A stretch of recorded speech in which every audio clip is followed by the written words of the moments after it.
Nagsimula lang ito sa simpleng curiosity ko.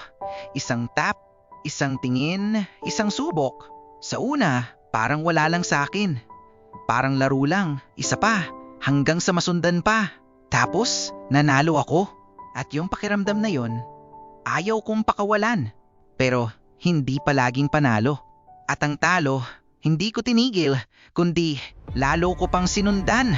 Unti-unti, naghalo ang araw at gabi ko. Nawalan na ako ng pakiramdam sa oras, pati pahinga. Nakalimutan ko na. Napapansin na ako ng mga taong mahal ko. Pero ako, hindi ko napapansin ang sarili ko. Dahil ang addiction, hindi lang oras ang kinukuha nito sa akin. Pati ako, pati mga taong mahal ko. Bawat talo, parang nalo akong hinihila pababa. Bawat panalo, lalo akong kinukulong sa ikot na hindi ko makita ang labasan. Hanggang sa isang araw, hindi ko na siya nakita bilang laro. Isa na itong kontrol sa akin. Takot.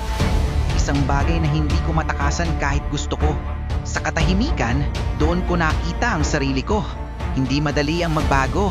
Pero nagsimula ako sa isang desisyon. Umamin ako. Nagsalita ako at sinubukan kong magsimulang muli.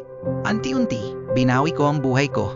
At dahan-dahan, bumalik ako sa mga taong hindi sumuko sa akin kahit ako sumuko na sa sarili ko noon.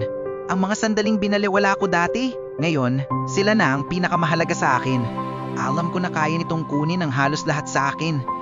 Pero hindi ito ang katapusan ko dahil natutunan ko na ang pagbabago, posible. Nakita ko ang mga senyales. Kumilos ako at pinili kong bumalik sa sarili kong buhay.